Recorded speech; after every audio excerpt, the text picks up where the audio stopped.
4 pays qui se détestent depuis des décennies sur un terrain de football viennent, pour la première fois de mémoire récente, de s'accorder sur un point sans rapport avec la tactique ni les trophées. L'Espagne, championne du monde en titre, la France, l'Angleterre et l'Allemagne ont envoyé cet été le même message à Zurich. Si un certain projet est adopté tel quel, aucun d'eux ne participera à la Coupe du monde de 2030. Ce n'est pas une formule lancée en conférence de presse. Cette position a été sérieusement débattue à huis clos au sommet du football européen, et ces 4 géants ne sont que la face visible d'un mouvement bien plus vaste. Derrière eux se trouvent les 55 fédérations membres de l'UEFA, toutes sur la même ligne. Une telle unité est rarissime dans le football européen. Lorsqu'elle apparaît, quelque chose a généralement déraillé au sommet. La question est donc évidente. Qu'a proposé la FIFA pour pousser la confédération la plus riche et la plus puissante du football mondial à la révolte ouverte? À la fin, vous comprendrez pourquoi des responsables se demandent publiquement si Gianni Infantino, l'homme le plus puissant du football mondial, peut survivre politiquement à cette crise. Ces 4 fédérations ne racontent qu'une partie de l'histoire. Derrière l'Espagne, la France, l'Angleterre et l'Allemagne se tient une coalition de 55 nations de l'UEFA qui s'accordent rarement. Et que responsables anglais et espagnols défendent la même position est déjà remarquable. Ajoutez les fédérations françaises et allemandes dans la même pièce, prêtes à boycotter le plus grand événement du sport, et l'on frôle la rupture historique. Alors, que s'est-il réellement passé? Tout a commencé un mardi, à la fin du mois de juillet, lorsque le bureau d'Infantino a dévoilé un projet presque entièrement secret, dans un secteur où toute note interne finit par fuiter dans la presse. Que cette proposition surgisse presque sans avertissement était déjà une alerte. Ce n'était pas une ébauche destinée à tester les réactions. Le projet était abouti, préparé avec JP Morgan pour le conseil et un vote direct. Au cœur du projet, une nouvelle société, FIFA Forward Enterprise. Il s'agissait d'y transférer une partie des droits commerciaux de la FIFA, contrats de télévision, sponsoring, billetterie et licences avec la Coupe du Monde comme joyau de la couronne. Sur le papier, cela pouvait sembler une simple restructuration, mais la suite changeait tout. La FIFA voulait vendre environ 1/5 de la société à des investisseurs extérieurs, dans une opération la valorisant à près de 20 milliards de dollars. Pour la première fois de son histoire, une part importante de l'événement sportif le plus regardé au monde aurait été liée à des capitaux privés. Ce tournoi s'est construit près d'un siècle grâce aux les joueurs qui lui ont donné vie, les supporters qui ont rempli les tribunes et les fédérations de chaque continent. Soudain, il risquait de devenir un actif financier, traité par les grands fonds comme une tour de bureau ou une jeune entreprise technologique. L'identité de l'investisseur principal a aggravé la situation. Plusieurs médias ont évoqué un fonds lié à Joshua Kushner, fondateur de la société de capital risque Thrive Capital, via un véhicule d'investissement à long terme, Thrive Eternal. Ce nom parle peu aux supporters occasionnels, mais il compte. Joshua Kushner est le frère de Jared Kushner, conseiller principal à la Maison-Blanche et gendre du président Donald Trump. Aucun acte répréhensible n'est établi, ni corruption prouvée, ni scandale confirmé. Mais ce lien familial avec le sommet politique américain a suffi à soulever des questions légitimes.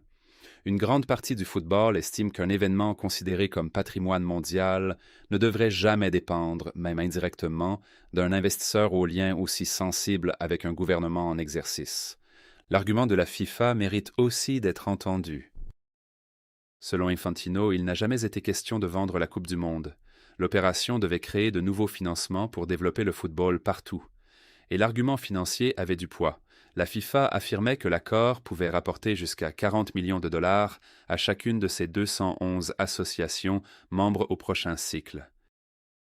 Pour une petite fédération sans droit TV, championnat rentable ni grand sponsor, cette somme pourrait transformer le football d'un pays. Nouveaux centres d'entraînement, meilleures infrastructures, plus de compétitions de jeunes et un vrai coup d'accélérateur au football de base. Présenté ainsi, le projet est difficile à rejeter d'emblée. Pourtant, l'argent n'a pas mis le feu aux poudres en Europe. L'explosion est venue de la façon dont tout a été imposé. Selon plusieurs fédérations, les confédérations continentales ont été à peine consultées avant l'annonce. Leurs dirigeants ont découvert presque avec le public une réforme capable de bouleverser l'économie du sport, sans avoir participé aux discussions. Beaucoup ont estimé la décision déjà prise à huis clos et qu'il ne restait qu'à entériner un texte sans avoir eu voix au chapitre. La situation a empiré avec un délai FIFA exceptionnellement court, le 19 septembre, quelques semaines après l'annonce, pour accepter ou refuser une restructuration de 20 milliards de dollars sur l'avenir financier du football. Pour les responsables européens, un tel délai était incompatible avec une réforme de cette ampleur. Ils voulaient des mois de débats, de vraies consultations et une discussion démocratique, pas une course imposée d'en haut. Face à cela, l'UEFA a convoqué d'urgence ses 55 fédérations membres. Après des heures de débat, le verdict fut unanime.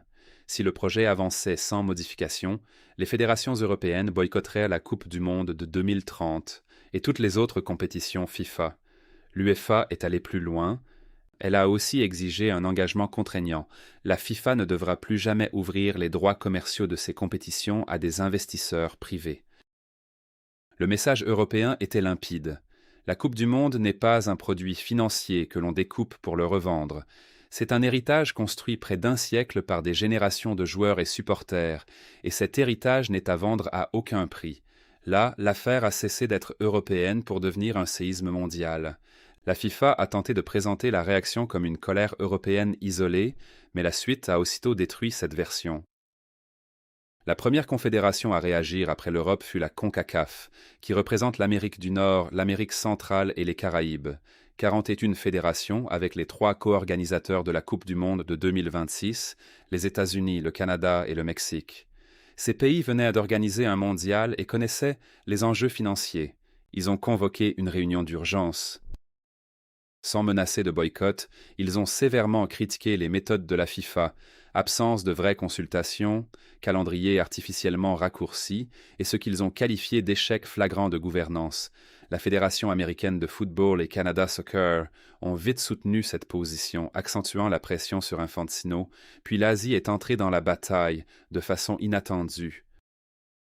La Confédération asiatique de football, avec 47 fédérations et historiquement parmi les alliés les plus fidèles d'Infantino dans les votes importants, a surpris en soutenant publiquement les inquiétudes par l'UEFA et la CONCACAF.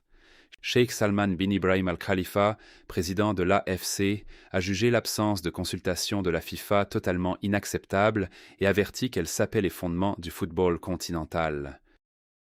Sans aller jusqu'à appeler au boycott, l'AFC a exigé une refonte urgente du processus décisionnel de la FIFA et des consultations bien plus transparentes avant toute réforme de cette ampleur.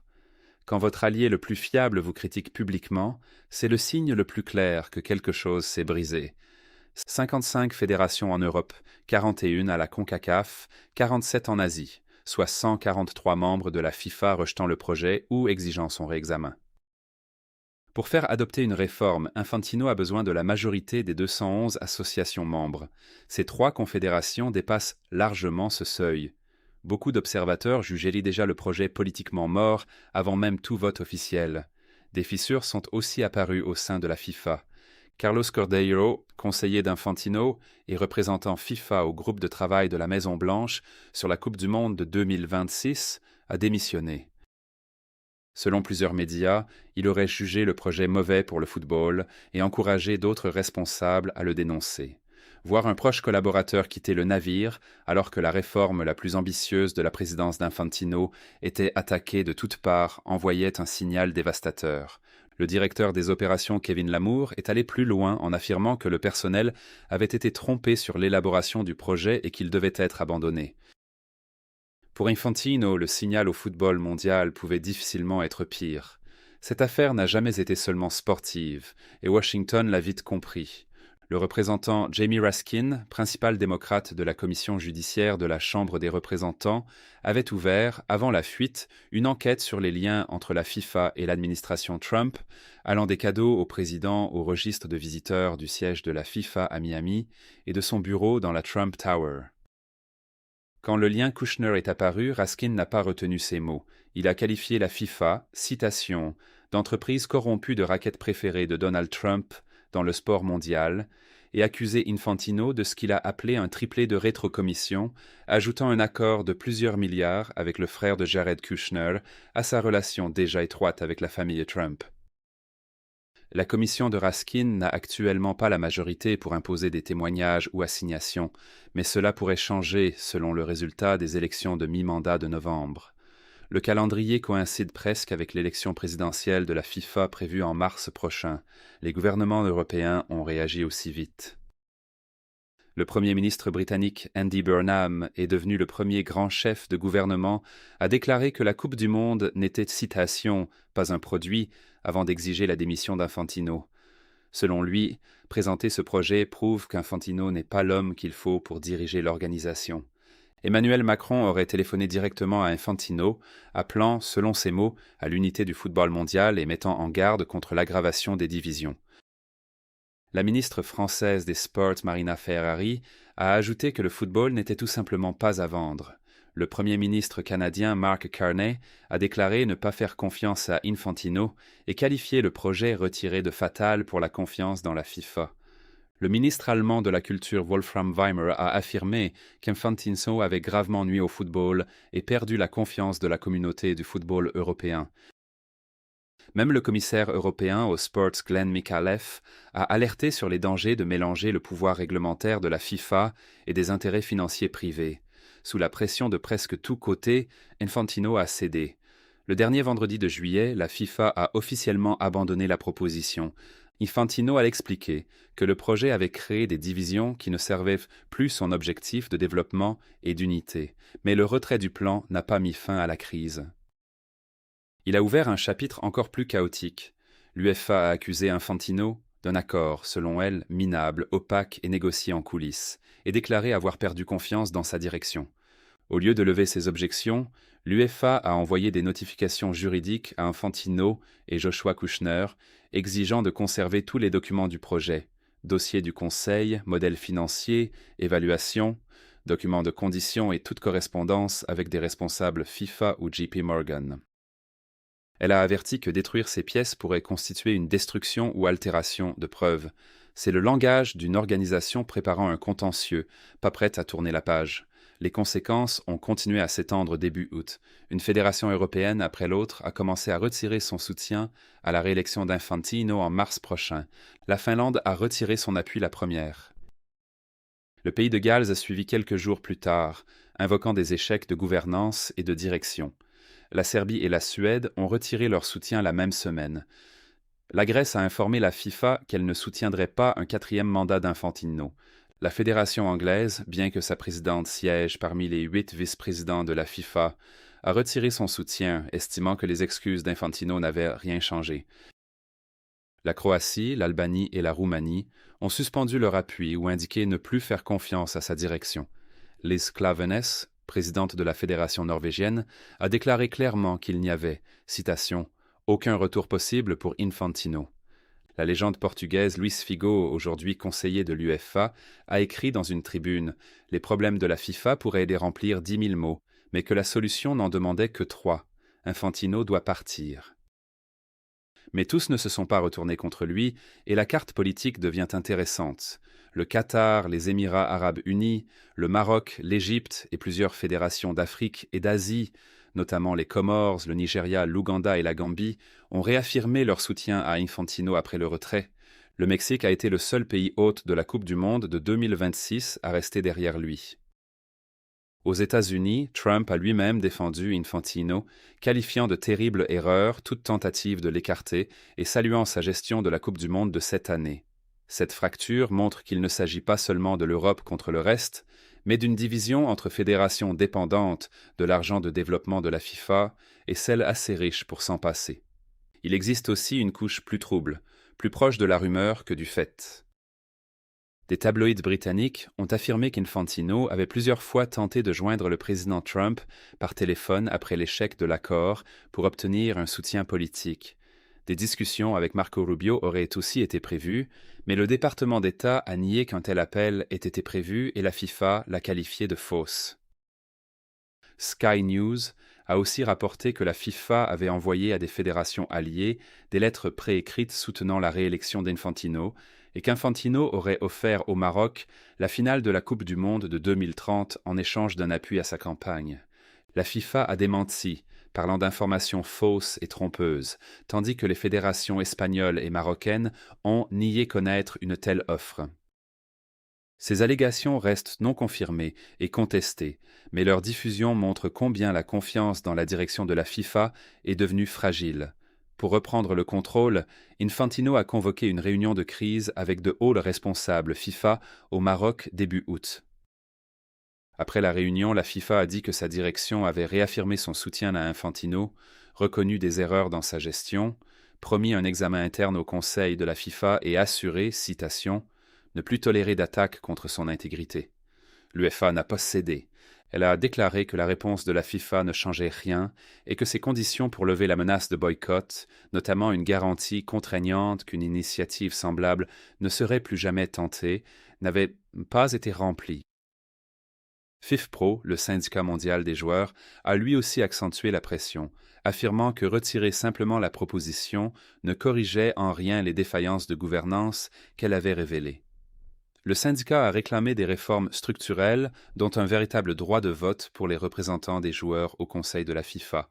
La pression n'est pas retombée. Le 10 août, l'UEFA, l'AFC et la CONCACAF ont publié ensemble une lettre ouverte critiquant la gestion de toute l'affaire par la FIFA et exigeant un examen indépendant ainsi qu'une responsabilité bien plus grande à l'avenir. Le texte estimait que la réunion au Maroc n'avait fait que renforcer les inquiétudes sur la concentration du pouvoir au sommet de la FIFA et réclamait une direction au service réel de la communauté du football, plutôt qu'une concentration toujours plus forte du contrôle autour d'elle-même. Ce sont 3 des confédérations les plus puissantes du football, représentant plus de 140 fédérations, unies contre l'homme qui dirige le football mondial depuis une décennie. Où cela laisse-t-il Infantino à l'approche de l'élection de mars prochain? Il conserve le pouvoir institutionnel, une base de soutien dans certaines parties de l'Afrique, du Moyen-Orient et de l'Asie, ainsi qu'une relation exceptionnellement étroite avec le président américain en exercice qu'il a publiquement défendu, mais il a perdu le soutien officiel de l'Angleterre, de la Finlande, du pays de Galles, de la Serbie, de la Suède et de la Grèce. Il fait face à des appels ouverts à la démission de la part de 2 dirigeants du G7, tandis que des enquêtes de presse hostiles relient son premier cercle à un véhicule d'investissement de la famille Kouchner, au moment même où le Congrès examine les finances de la FIFA. Des sources internes citées anonymement dans la presse spécialisée affirment que si les élections de mi-mandat de novembre font basculer la Chambre des représentants du côté démocrate et donnent à la commission de Raskin le pouvoir d'assigner des témoins et des documents, la situation pourrait s'aggraver fortement avant même le vote présidentiel de la FIFA. Victor Montagliani, président de la CONCACAF, est désormais régulièrement cité comme un adversaire sérieux, scénario inimaginable il y a encore quelques mois. La FIFA a réellement besoin de nouvelles sources de revenus pour continuer à financer les petites fédérations qui n'ont aucune autre voie matérialiste vers la stabilité financière. C'est un fait qui ne disparaît pas parce que cet accord particulier s'est effondré. Il est également légitime de se demander si les fédérations les plus riches qui mènent cette révolte agissent uniquement pour défendre l'intégrité du sport ou aussi pour protéger leur part disproportionnée des revenus du football et leur influence sur la FIFA. Les 2 peuvent être vrais en même temps. Mais ce qui a réellement fait exploser cette crise n'a jamais été l'argent posé sur la table. C'était le processus, le secret, le délai précipité et l'absence totale de consultation avec ceux-là même qui devaient voter sur l'avenir de leur sport. La FIFA a tenté de remettre à 55, puis 428, puis 143 fédérations, une décision déjà ficelée, et d'appeler cela une conversation. Le football mondial, pour une fois presque entièrement uni, a immédiatement vu le procédé et refusé de l'accepter. La Coupe du Monde, comme l'a dit l'UEFA, sans détour, n'appartient pas à la FIFA au point de pouvoir être vendue. Elle n'appartient pas à Gianni Infantino, elle n'appartient pas au comité exécutif de la FIFA, aussi puissant soit-il, et elle n'appartiendra jamais à un fonds d'investissement privé, quel que soit son capital. Pour des centaines de millions de supporters à travers la planète, ce tournoi appartient aux générations de fans et de joueurs qui ont construit son histoire, match après match, décennie après décennie, Reste à savoir si Infantino survivra politiquement jusqu'en mars prochain, si la menace de boycott de l'UEFA sera réellement mise à l'épreuve face à la Coupe du Monde de 2030, et si le Congrès approfondira son examen des finances de la FIFA après les élections de mi-mandat de novembre. Ce qui,